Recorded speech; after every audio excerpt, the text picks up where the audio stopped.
ತುಂಬ ಖುಷಿ ಆಗ್ತಾ ಉಂಟು ಸರ್. ಇಂಥ ಸಮಯದಲ್ಲಿ ನಾನು ಓದುವಾಗ ನನಗೆ ಸಿಕ್ಕಿರೋ ಜಾಬ್ ನನಗೆ ತುಂಬ ಖುಷಿ ಇತ್ತು. ಈಗ ನೀವು ಥರ್ಡ್ ಇಯರಲ್ಲಿದ್ದೀರಾ, ನೆಕ್ಸ್ಟ್ ಫೈನಲ್ ಇಯರ್ ಉಂಟು. ಆಗ ಆ ಸಂದರ್ಭದಲ್ಲಿ ಈ ಜಾಬ್ ಸಿಕ್ಕಿದ್ದು ನಿಮಗೆ ಹೇಗೆ ಅನಿಸ್ತಾ ಉಂಟು? ಹೌದು, ನನಗೆ ಸೆಕೆಂಡ್ ಇಯರಲ್ಲಿ ನಾನು ಅಪ್ಲೈ ಮಾಡಿದ್ದು. First year ending, almost second year ಸ್ಟಾರ್ಟಿಂಗಲ್ಲಿ ನನಗೆ ಆಗಲೇ ಇಂಟರ್ನ್ಶಿಪ್ ಎಲ್ಲ ಸಿಕ್ಕಿತ್ತು. ಸೆಕೆಂಡ್ ಇಯರ್ ಎಂಡ್ ಆಗುವಾಗ ಟೋಟಲ್ ನನಗೆ ಇದು ತುಂಬ ಕಷ್ಟ ಇತ್ತು. ಇಂಟರ್ವ್ಯೂ ಮಾತ್ರ 6-7 ರೌಂಡ್ಸ್ ಇಂಟರ್ವ್ಯೂ ಇತ್ತು. ಅದಾದಮೇಲೆ ಇಂಟರ್ನ್ಶಿಪ್ ಆದಮೇಲೆ ನನಗೆ ಸಿಕ್ಕಿರುವಂಥದ್ದು full time offer.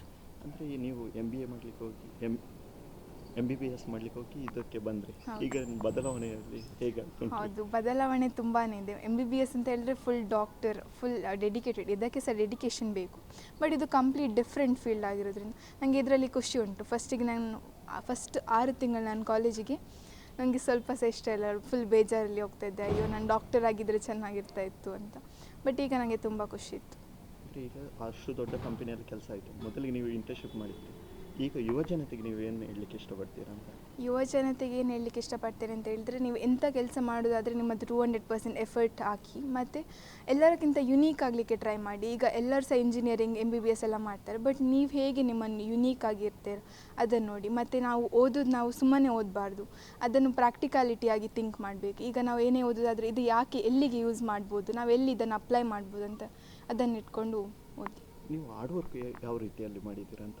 Hard work ನಾನು ಫಸ್ಟ್ ಇಯರಿಂದ ಸಹ ನಾನು ಎಲ್ಲ ಪ್ರಾಜೆಕ್ಟ್ ವರ್ಕ್ಸ್ ಎಲ್ಲ ಮತ್ತು ಸೀನಿಯರ್ಸ್ ಒಟ್ಟಿಗೆ ಟಚಲ್ಲಿ ಇರ್ತಾಯಿದ್ದೆ. ಮತ್ತು ಪ್ರತಿಯೊಬ್ಬ ನನ್ನ ಚಿಕ್ಕಪ್ಪ ಎಲ್ಲರ ಹತ್ರ, ಅವರೆಲ್ಲ ಯಾರ ಹತ್ರ ಎಲ್ಲ, ನನ್ನ ಚಿಕ್ಕಪ್ಪ ಒಬ್ಬ ಸ್ಟಿಲ್ ಡೀಲರ್ಸ್ ಇದ್ದಾರೆ, ಅವ್ರ ಹತ್ರ ಎಲ್ಲ ನಾನು ಕೇಳ್ತಾ ಇದ್ದೆ ಹೇಗೆ ಇದನ್ನೆಲ್ಲ ಮಾಡೋದು. ಮತ್ತು ರೈತರಿಗೆ ಏನಾದರೂ ಮಾಡಿದೆ, ಅಗ್ರಿಕಲ್ಚರ್ ಸ್ಪ್ರೇಯರ್ ಆ್ಯಂಡ್ ಹಾರ್ವೆಸ್ಟರ್ ಮಾಡಿದೆ. ಮತ್ತು ಅದರಲ್ಲಿ ಸಹ ಒಂದು ಇಂಟರ್ನ್ಯಾಷನಲ್ ಇನ್ನೋವೇಷನ್ ಎಕ್ಸ್ಪೋ, ಅದರಲ್ಲಿ ಗೋಲ್ಡ್ ಮತ್ತು ಸಿಲ್ವರ್ ಮೆಡಲ್ ಎಲ್ಲ ಸಿಕ್ಕಿತ್ತು.